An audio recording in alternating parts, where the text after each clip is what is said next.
What, मेरे phone पे अचानक से एक चैनल से एक पिंग आया और एक ऑडियो आया। जब मैंने वो प्ले किया, मेरे को इतना गुस्सा आया कि एक इंसान एक पर्सनल कॉल को कैसे रिकॉर्ड करके उसको मीडिया, अभी उसकी मॉम है, उसकी बेटी मरी है, ऑब्वियसली वो रोएगी। एक मीडिया इंसान उसकी मम्मी को जाके पूछता है आपको कैसा फील हो रहा है, मैं चप्पल निकाल के मारती उस मीडिया वाले को अगर मैं वहाँ होती। How can you ask that यार, आप इंसान हो कि कौन हो? आपके भी घर में आपके बीवी बच्चे कुछ है कि नहीं है to talk like that? How can you ask a mother आपको कैसा लग रहा है? वो कोई पार्टी में आई है क्या? This is so foolish. मतलब फॉरगेट अबाउट एक्टर्स, उनको पब्लिसिटी चाहिए। What's wrong with media to write all this? उसके पास काम नहीं है, पैसा नहीं है, ये नहीं है, वो। ओ गॉड, मुझे तो ऐसा लगता है, कभी कभी ऐसा लगता है यू हैव टू अंडरस्टैंड वो लोग क्या बोल रहे हैं पर्सनली। वो ऑडियंस तक इतना नहीं पहुंचता है जितना जो media about women empowerment. But till the time the law doesn't change, nothing is gonna change. It's very important for the government to do something. उन्होंने सिर्फ एक स्टूपिड सा चीज़ जारी कर दिया, लड़की के साथ कुछ भी हुआ सीधा एफआईआर। मैं हमेशा ये कहती हूँ कि अगर कुछ भी हुआ है, अगर मर्डर और रेप हो चुका है, एफआईआर लिखो। पर अगर जो भी चीज़ में एक वर्ड अटेम्प्ट आता है, एक एनसी नाम की चीज़ होती है और उसके बाद आता है इन्वेस्टिगेशन, जो हमारे इंडिया में किसी को पता नहीं है। जो गया नहीं, जैसे पता चला एक एक्टर का केस है, फटाफट एफआईआर लिख दियो, उसकी ज़िंदगी बर्बाद हो जाए, उससे पुलिस को कोई लेना देना नहीं है। उनको पता ही नहीं करना हुआ क्या है, क्योंकि ये मेरे साथ पर्सनली हो चुका है। मैं कहती हूँ एटलीस्ट एक नया लॉ निकालो कि जब आपको पता चले कि एफआईआर जिसने आपके खिलाफ दर्ज की है और वो गलत है, punish them. It's very important the torture that people go through because of this. So I think it's important, अगर कभी भी आप ये जो प्रत्युषा के जो क्लोजेस्ट फ्रेंड है, they are looking for people to get the right news out, so please help them यार, you know. Thank you. I don't think यार, मैं ऑनेस्टली ये बोलूँ, मैं ऑनेस्टली जब मैं नई नई आई थी तब मुझे इनसिक्योरिटीज़ भी होती थी। सुंदर लड़कियों को देख के ऐसा लगता था ओ गॉड मुझे कैसे मिलेगा, जलन होती थी, मैं स्टारस्ट्रक थी। बट आज जब मैं यहाँ पहुँची हूँ और जब सब कुछ देख चुकी हूँ, आज की तारीख में अगर मुझे कोई बोला, मैं किसी से जलती नहीं हूँ, क्योंकि मुझे लगता है जो आपको मिलना वो आपको मिलेगा, किसी से जल के अपना खून क्यों जलाना। सेकेंडली, मैं बिल्कुल स्टारस्ट्रक नहीं हूँ। हाँ, I respect, I like them, I see them on screen, but ऐसे देख के वो पागल की तरह, कुछ लोग ऐसे अजीब से बिहेव करने लग जाते हैं। वो constantly they start piling on lot of people. I don't do that. मैं अपना बहुत कॉशियस डिस्टेंस रखती हूँ, चाहे मैं जो भी एक्टर्स से बात कर रही हूँ या जो भी इंडस्ट्री के ए लिस्टर्स है। आई थिंक मैं बहुत लिमिटेड रखती हूँ, ताकि मैं नहीं, लोगों को ये ना लगे कि यार ये कितनी चेपू टाइप से, जो डेली वर्ड में कहते हैं। So I don't like that.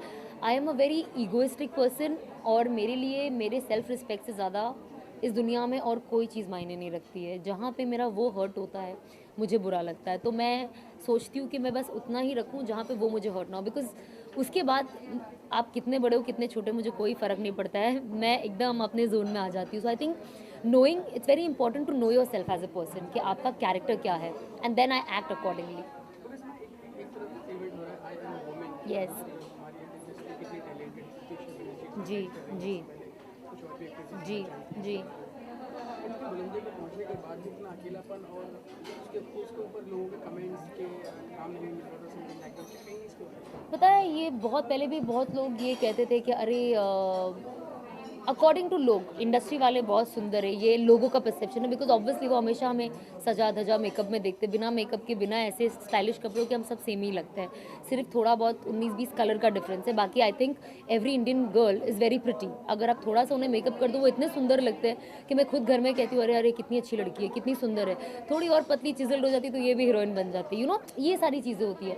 मैं हमेशा कहती हूँ अगर सुंदर लोगों की लाइफ इतनी अच्छी होती तो आज इंडस्ट्री में कोई डिवोर्स नहीं होता, कोई पर्सनल लाइफ और एक इंडस्ट्री की लाइफ बहुत हम काम वो करते हैं। आज आप जर्नलिस्ट हो, आप शायद कभी कभी ऐसा मौका होगा कि आप बहुत रूड क्वेश्चंस पूछोगे, but that doesn't make you a bad person. वो आपका जॉब है, वो आपको किसी ने क्वेश्चन लिख के दिया है कि आपको ये उनको बैठ के ट्रिगर करना है, आप वो करोगे बिकॉज आपको भी आपका कुछ सबमिशन करना है। वैसे ही एक्ट्रेसेस होते हैं, we perform, we dance, we romance because that's a job, हमको वो लिख के दिया गया है। बट हमारा personal life, we are as an individual different people. Correct. अब मैं ये ड्रेस तो पहन के पूरे घर में घूमूंगी नहीं, राइट? इवेंट पे आई हूँ तो मैं इतने घर पे जाऊंगी। मेरी लाइफ वैसी है जैसी आपकी है। मुझे घर जाके देखना है मेरे बिल्स पेमेंट हुए कि नहीं, राशन हुआ है कि नहीं, मेरे सोसाइटी में क्या हो रहा है, कभी वॉचमैन से झगड़ा, कभी लिफ्टमैन से झगड़ा, ये चलता ही रहता है। तो एक एक्टर की लाइफ एक नॉर्मल इंसान से बिल्कुल डिफरेंट नहीं है, सिर्फ एक अलग रहने का तरीका हो जाता है और लोगों का देखने का तरीका। एंड आई थिंक यही लोग भूल जाते हैं अंदर से, अरे एक्टर है, देखो क्या हो गया है।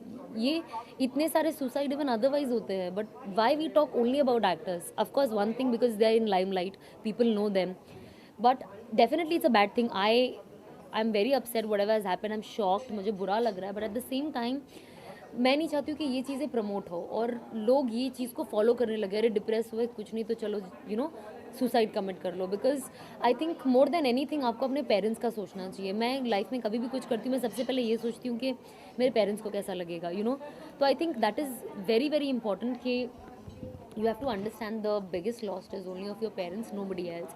हर किसी की, जितने भी लोग एग्जाम्पल वहाँ पे भी गए थे, आज सब अपनी लाइफ में बिजी है। कोई शूट कर रहा है, कोई कहीं इवेंट पे जा रहा है, कोई कहीं फैमिली के साथ घूमने गया है। सबकी लाइफ आगे चलती है, किसी की लाइफ रुकती नहीं है अनफॉर्चुनेटली। बट आई थिंक बेचारे उसके पेरेंट्स की लाइफ तो रुकी गई है, they are in great drama. So I think it's very important that you understand that life is very precious यार, it's the best gift. And ऊपर वाले ने आपको ज़िंदगी दी है और लेने का भी हक उसे ही है, तो आप प्लीज़ उस पर छोड़ दो। और वो कहते हैं ना, वो ऐसी कोई प्रॉब्लम देता नहीं है जिसको आप हैंडल नहीं कर सको। You just have to be strong. हमारे ट्रायल्स होते हैं लाइफ में, हम मूवीज़ भी करते हैं, हिट होता है, फ्लॉप होता है, हम सीरियल्स करते हैं, हिट होता है, फ्लॉप होता है, तो लाइफ भी ऐसी है, कभी हिट कभी फ्लॉप। पर्सनली तो हमको बैलेंस करना ज़रूरी है। लोग आपको आके तोड़ेंगे, आपके लिए बुरा बोलेंगे, आपको नीचे गिराएंगे, पर आपको स्ट्रॉन्ग होना ज़रूरी है, क्योंकि दुनिया ऐसी ही है। वो आपको ऊपर जाएगी तो भी प्रॉब्लम है, आप नीचे रहोगे तो भी प्रॉब्लम है। तो कभी इंसान आपके लिए यहाँ पे अच्छा बोलता ही नहीं है, तो आपको बस इग्नोर करना है चीज़ों को और अपनी लाइफ को आगे लेके जाना है। एंड मुझे ऐसा लगता है कि हर लड़की को स्ट्रॉन्ग होना बहुत ज़रूरी है, और किसी स्टूपिड लड़के की वजह से एटलीस्ट कुछ भी करना ज़रूरी नहीं है। एंड जैसे आप कह रहे हो, इतने सारे केसेस हुए, बट इवेंचुअली कोई केस का कोई रिजल्ट ही नहीं आया है। तो एक लड़की की जान भी चली गई और पता ही नहीं चला क्या हुआ, और जब पता होगा तो कुछ होने भी नहीं वाला है किसी का। मैम देखा जाए तो फिर सत्येंद्र बैनर्जी के केस में बहुत से सेलिब्रिटी जितने भी हैं जी लगभग पब्लिसिटी स्टंट कर रहे थे जी और जी यहाँ तक कि डॉली बिंद्रा जो है जी। उनके माँ के रोने की आवाज़ चैनल में वीडियो चल रहे हैं। व्हाट, मेरे फ़ोन पे अचानक से एक चैनल से एक पिंग आया और एक ऑडियो आया। जब मैंने वो प्ले किया, मेरे को इतना गुस्सा आया कि एक इंसान एक पर्सनल कॉल को कैसे रिकॉर्ड करके उसको मीडिया, अभी उसकी मॉम है, उसकी बेटी मरी है, ऑब्वियसली वो रोएगी। एक मीडिया इंसान उसकी मम्मी को जाके पूछता है आपको कैसा फील हो रहा है, मैं चप्पल निकाल के मारती उस मीडिया वाले को अगर मैं वहाँ होती। How can you ask that यार? आप इंसान हो कि कौन हो? आपके भी घर में आपकी बीवी बच्चे कुछ है कि नहीं है to talk like that? How can you ask a mother आपको कैसा लग रहा है? वो कोई पार्टी में आई है क्या? This is so foolish. मतलब फॉरगेट अबाउट एक्टर्स, उनको पब्लिसिटी चाहिए। What's wrong with media to write all this? उसके पास काम नहीं है, पैसा नहीं है, ये नहीं है, वो।